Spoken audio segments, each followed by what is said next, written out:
أعوذ بالله من الشيطان الرجيم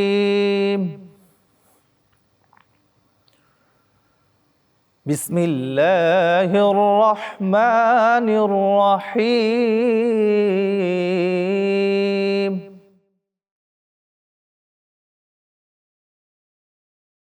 إن الذين آمنوا وعملوا الصالحات يهديهم ربهم بإيمانهم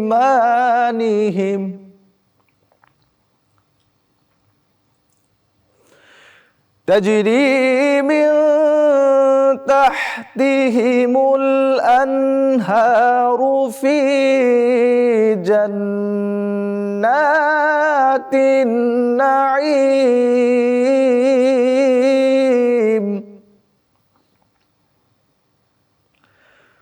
دعواهم فيها سبحانك اللهم وتحيتهم فيها سلام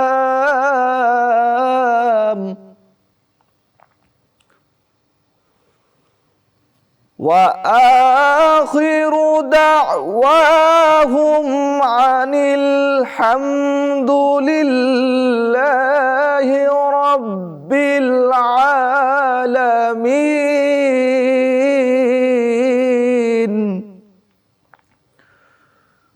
وآخر دعواهم أن الحمد لله رب العالمين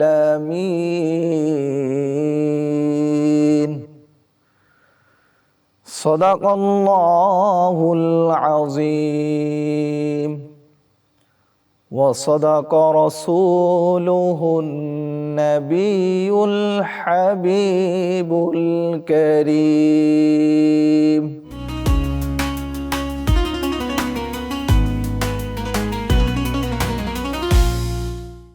আসসালামু আলাইকুম ওয়া রাহমাতুল্লাহি ওয়া বারাকাতুহু ইয়া রাব্বি লাকাল হামদু কামা ইয়ানবাগি লিজালালি ওয়াজহিকা ওয়া আযিমি সুলতানিক আসসালাতু ওয়াসসালামু আলাইকা ইয়া সাইয়্যিদি ইয়া রাসূলুল্লাহ নাহমাদুহু ওয়া নুসাল্লি আলা রাসূলিহিল কারীম আম্মা বা'দ।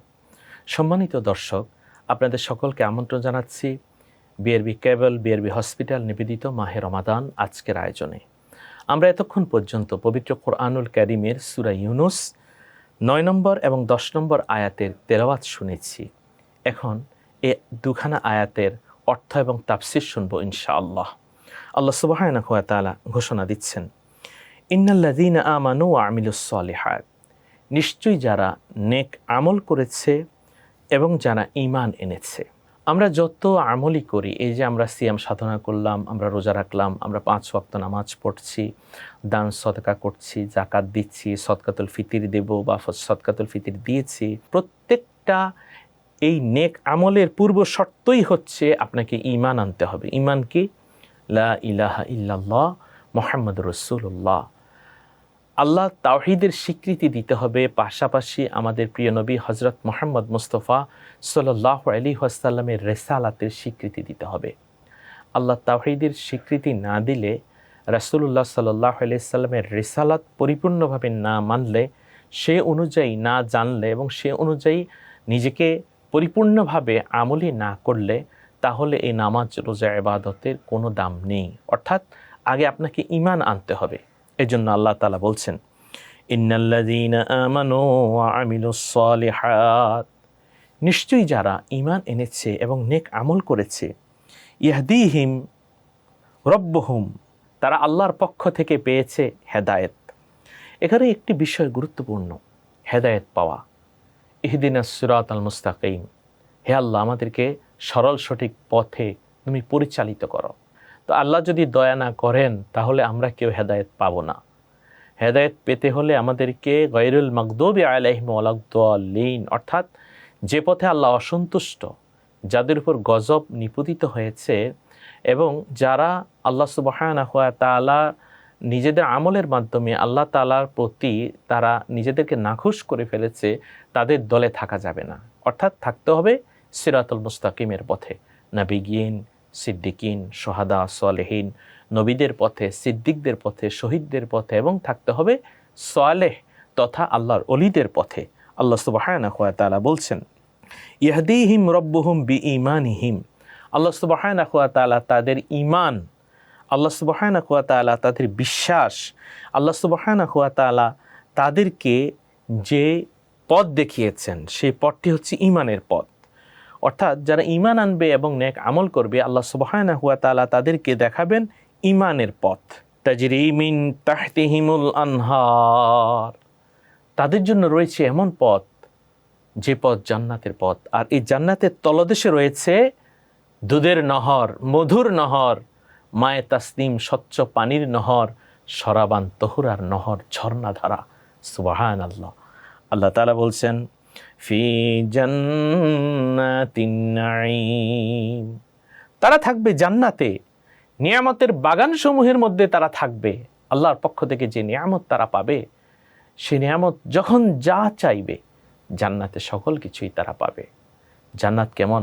জান্নাতের একটি ইট হবে স্বর্ণের, আরেকটি ইট হবে রূপের, মধ্যখানের গাঁথনিটা হবে মেশকাম্বরের। সুবহানাল্লাহ। আল্লাহ সুবহানাহু ওয়া তাআলা বলছেন, তাদের যে প্রার্থনা, এই প্রার্থনাটা আল্লাহ সুবহানাহু ওয়া তাআলা কবুল করে নিয়েছেন। এবং তাদের এই প্রার্থনাটা হচ্ছে, হে আল্লাহ, তোমারই পবিত্রতা আমরা ঘোষণা করছি। এবং সাক্ষাতের সময় আনন্দের প্রথম কথা হবে সালাম। অর্থাৎ যখন প্রভুর সঙ্গে তাদের দেখা হবে, তখন প্রথম কথাই হবে তাদের সালাম। সালাম অর্থাৎ শান্তি, শান্তি। আল্লাহর পক্ষ থেকে জান্নাতে যাওয়ার জন্য তাদেরকে বলা হবে, তোমরা জান্নাতে চলে যাও। এই যে একটি আনন্দ, এই যে শান্তি, সেই শান্তির কথা এখানে বলা হয়েছে। ওয়া আখিরু দাওয়াহুম আনিল হামদুলিল্লাহি রাব্বিল আলামিন। আল্লাহ সুবহানাহু ওয়া তাআলা বলছেন, এবং তাদের প্রার্থনার সমাপ্তি হবে এই কথা যে সমস্ত প্রশংসাই আল্লাহর জন্য, যিনি সমগ্র জগতের প্রতিপালক, যিনি সমগ্র জগতের মালিক। সুবহানাল্লাহ। আসুন আল্লাহ সুবহানাহু ওয়া তাআলার একাত্মতা আমরা ঘোষণা করি, আল্লাহর প্রশংসা করি এবং ঈমান আমলের সাথে আমরা চলি। আল্লাহ তাআলা আমাদের জান্নাতি হিসেবে কবুল করুন, আমিন। সম্মানিত দর্শক, দেখতে দেখতে আজকের আয়োজনের একেবারে শেষ পর্যায়ে চলে এসেছি। বিআরবি কেবল, বিআরবি হসপিটাল নিবেদিত মাহে রমাদান অনুষ্ঠানে এ পর্যায়ে আমরা এখন দোয়া মোনাজাত করব। দোয়া মোনাজাতের মাধ্যমে আমাদের আজকের অনুষ্ঠান শেষ হবে। চাইলে আপনারাও দোয়া মোনাজাতে শামিল হতে পারেন। আল্লাহুম্মা আমিন। রব্বানা আতিনা ফিদ দুনিয়া হাসানাতাও ওয়া ফিল আখিরাতি হাসানা ওয়া কিনা আযাবান নার। রব্বানা ফাগফির লানা যুনুবানা ওয়া কাফির আন্না সাইয়্যাতিনা ওয়া তাওয়াফানা মা'আল আবরার। রব্বিরহামহুমা কামা রব্বায়ানি সগীরা। রব্বিরহামহুমা কামা রব্বায়ানি সগীরা। ইয়া আল্লাহ, তুমি দয়াময়, আমরা গুনাহগার। মাহে রমজানের উসিলায় আমাদের জীবনের গুনাহ তুমি মাফ করে দাও। তোমার নবী বলেছেন, মান সামা রমাদানা ঈমানা ওয়া ইহতিসাবা গুফিরা লাহু মা তাকদ্দামা মিন যামবিহি। যারা ঈমানের সাথে সওয়াবের নিয়তে মাহে রমাদানের রোজা রাখবে, আল্লাহ গো, তাদের জিন্দেগির গুনাহ তুমি ক্ষমা করে দিবে। আমাদের জিন্দেগির গুনাহ তুমি মাফ করো, আমাদের মা বাবার গুনাহ মাফ করো, সারা বিশ্বের মুমিন মুসলমানকে তুমি মাফ করো। এই মাহে রমজান আমাদের জীবনে তুমি বারবার নসিব করো। মাগফিরাতের আজকে শেষ দশক, আল্লাহ ক্ষমা প্রাপ্ত বান্দা হিসেবে তুমি আমাদের কবুল করে নাও। ও রব্বুল আলামিন, মরণ যখন দিবা, রোজা মুখে মরণ দিও। মরণের সময় তোমার নবীজির চেহারা মুবারক দেখাইও, আর আমাদের জবানে পড়াইয়া দিও লা ইলাহা ইল্লাল্লাহু মুহাম্মাদুর রাসূলুল্লাহ সাল্লাল্লাহু আলাইহি ওয়াসাল্লাম। আসসালামু আলাইকুম ওয়া রাহমাতুল্লাহ।